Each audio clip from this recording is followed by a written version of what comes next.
On va entrer dans le vif du sujet Sénégal Belgique tey Pape Thiaw indi na ay coppite ci 11 de départ bi au niveau des cages Mori Diaw la indi.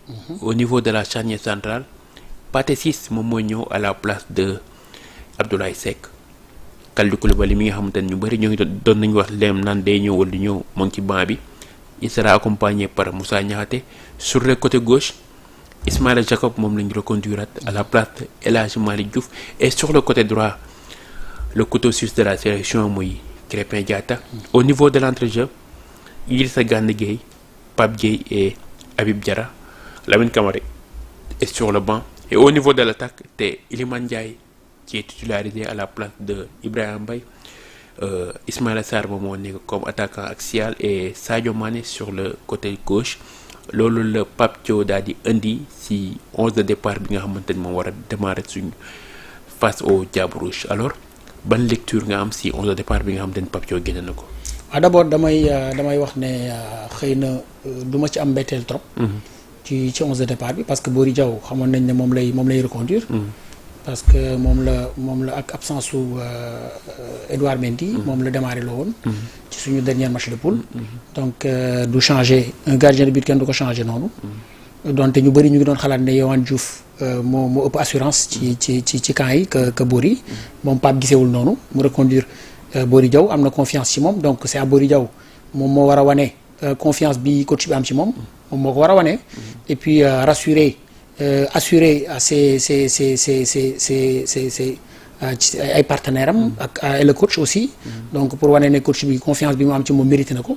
donc loolu nag pour mu def ko il faut qu'il reste concentré. il faut qu'il reste serein. il faut que mu nekk ci match bi. activité bu bari naka am donc na pare parce que adversaire bi dinañ ko bett ak ay tir de loin. dañ ko déclencher fu nekk dina jóge côté bu ne donc mu bañ ci am mbetteel. na ko xaar il faut que mu rester concentré mu assurer et rassurer aussi ses partenaires. rassurer aussi son entraîneur. bu ko defee mu mën a mériter confiance bi nga xam ne entraîneur bi am na ko ci moom muy Bory Diaw. au niveau de la défense Moussa Niakhaté qui est impérial Moussa Niakhaté moom ci axe gauche. Moussa Niakhaté miin na poste bi. donc bu ñu démarré compétition bi ak léegi mooy jouer boobu ba léegi donc war na mën a adapté wu par rapport ak poste bi mu nekk. te am nañ ci yaakaar. donc côté droite bi moo doon poser problème essayé nañu Kalidou à 2 reprises ça n'a pas marché donc mu indi Seck match bi passé après en deuxième mi-temps mu génne ko automatiquement parce que xëy na dem na ba gis ne Seck peut-être mënoon na tenir 40 à 45 minutes maximum. En seconde période gis na ne bu ko bàyyee mën na wàcc physiquement mu indi Pathé Ciss. donc tey mu préféré démarrer loo Pathé Ciss. Pathé Ciss indi na ko à 2 reprises. tey mu démarrer loo ko. indi na ko à 2 reprises tey mu démarrer loo ko donc Pathé am nañu habitude di ko gis aussi mu jouer comme défenseur. central ci club am parce que dafa doon dépanner mais gis nañ ne mu ngi commencer di am ay repères ci axe bi et puis comme c'est un joueur compétitif aussi. c'est un joueur boo xam ne dafa régulier. Bon, Ismaïla Sarr sont les joueurs les plus compétitifs de la sélection. Effectivement donc c'est un joueur compétitif donc régulier na joué na saison bi yëpp donc ku mel noonu bu ñëwee ci charnière bi am nañu yaakaar ne stabilité dina am ci défense bi. ci côté droite bi toujours Krépin moo fa ne. toujours égal à lui-même Krépin Diatta assurance garantie. Un défenseur qui a beaucoup d'expérience, un défenseur latéral à droit beaucoup d'expérience, très fort défensivement, solide défensivement et qui n'hésite pas aussi à prendre son couloir pour apporter un plus offensivement pour son équipe. Krépin Diatta à gauche mu indi Ismaïla Jacobs bi passé moom la démarré loo à la place de El Hadji Malick Diouf. donc li tax nag xëy na dafa bëgg ñu am stabilité défensive. xëy na xam na ne adversaire bi ñu am adversaire de taille la dañu am des attaquants redoutables. dañu am des attaquants avec beaucoup d'expérience des attaquants percutants des attaquants capables de provoquer capables de dribbler capables de marquer des buts aussi. donc xëy na loolu moo tax mu bëgg stabilité défensive moo tax mu indi Ismaïla Jacobs parce que Ismaïla Jacobs moo gën a défensif quand même. El Hadji Malick moo gën a défensif El Hadji Malick. donte El Hadji Malick apport offensif am dañ koy soxla lu bari mais xëy na peut-être physionomie match bi. moo tax adversaire bi xam na ko bu ñu ko xeeb parce que dañu am des attaquants yu am expérience yoo xam ne mën nañ def différence moo tax mu bëgg stabilité défensive xëy na loolu moo tax mu indi une défense boo xam ne dafay stable. ba pare c'est des défenseurs ñoo xam ne ils savent défendre d'abord ñu pour assurer si ginnaaw pour jouer assurance pour bañ a jël ay contre-attaque gu adversaire bi pour bañ aussi teel a jël but bu adversaire bi xëy na loolu moo tax mu indiwaat Ismaïla Jacobs donc défense la boo xam ne normalement dafa war a nekk défense bu stable normalement dafa war a nekk défense boo xam ne défense bu difficile à manœuvrer lay nekk défense bu difficile à percer donc normalement assurance la war a nekk ci équipe Sénégal bi ci première période bi. Et au niveau de l'entretien gis nañ mu indi ki nga xamante ne moom mooy Pape Gueye à la place de Lamine Camara qui faisait quand même beaucoup d'activités au niveau de l'entretien tey Pape Gueye il a préféré le mettre sur le banc. waaw tout à fait xam nga gis nañu ne Pape Gueye bi ñu ko indee ci 2 premiers matchs yi nekkul woon à 100%. donc dafa doon wane ay signes coono yu bëree bëri. signe de fatigue yu bëree bëri dafa doon wane dafay sonn surtout en seconde période. dafa doon manqué réaction vivacité bi amul woon automatisme bi amul woon aussi assez d'espace. te ku xam Pape aussi xam ne c'est un milieu de terrain qui aime l'espace c'est un milieu de terrain boo xam ne box to box lay def c'est un milieu de terrain boo xam ne il aime projeter dafay def projection ak ballon dafay def projection ak course donc bu amul assez d'espace pour mu dox dafay xaw a jafe. te 2 premiers matchs yi amul woon espace bu bëree bëri. si 3e match bi gis nañ ne bi mu ko bàyyee ci banc de touche bi mu récupérer am fraîcheur. seconde période bi muy ñëw fekk na adversaire bi sonn na ligne yi dagg na amoon na espace bu bari bi mu ñëw mu utiliser espace boobu donc c'est un joueur boo xam ne boo amee espace mën na def différence mais ci match bi mu dugalaat ko démarrer ko attendons de voir est-ce que Pape bi ñu amoon ci Coupe d'Afrique bi ci CAN bi mu nekk à 100% est-ce que dañu retrouver waat Pape Gueye boobu mais en tout cas Lamine Camara il a été énorme ci match yi parce que Lamine boo seetloo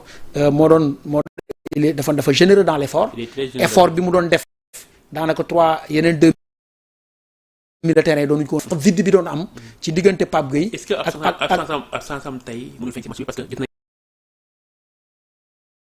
effort yi nga xam ne doon na biir wax ne vide bi doon am au niveau de l'entrejeu moom moo ko doon compenser tey jii est-ce que bu ñëwul absence am du feeñ d'autant plus que gis nañu suñu milieu terrain yi. te loolu mooy dëgg Lamine match yi 3 matchs yi ñu joué yëpp boo seetloo ballon bari yëpp moo doon dem au charbon moo doon def pressing bi moo doon daf il était agressif. moo doon gagné deuxième ballon yi moo doon gagné récupérer ballon yi di gratter ay ballon yu bëri di ko récupérer peut-être que doon na récupérer après et puis mu doon perte balle aussi bari na. parce que boo seetloo suñu 2 premiers matchs ay perte de balle yu bari la adversaire bi di jël. après contre ñu transition bi gaaw ñu dugal ñu ci ay but ñu jël ci ay but loolu bu ñu ko rectifié woon rek bu ñu ko rectifié suñu milieu terrain xëy na doon na dina baax ci match bi. parce que match bi aussi il faut que ñu bàyyi xel ne match milieu terrain la donc bu ñu ñàkkee bataille yu milieu terrain bi rek mën nañ ñàkk match bi bu ñu gañee bataille yu milieu terrain bi mën nañ gagner match bi donc absence u Lamine Camara mën na feeñ ci milieu terrain bi dans cet entrejeu bu Sénégal parce que générosité bi mu amoon effort bi mu doon amoon impact bi mu doon indi duel yi mu doon gagné agressivité bi mu doon indi ci milieu terrain bi xëy na ak absence am dina mën na feeñ ci milieu terrain bi te bu ñu ñàkkee milieu terrain bi rek mën na impacter équipe bu Sénégal bi quand même. Et au niveau de l'attaque gis nañ mu indi Iliman Ndiaye après 2 sorties de banc yoo xamante ni il a été décisif tey mu ñëw indi ko à la place de Ibrahima Mbaye.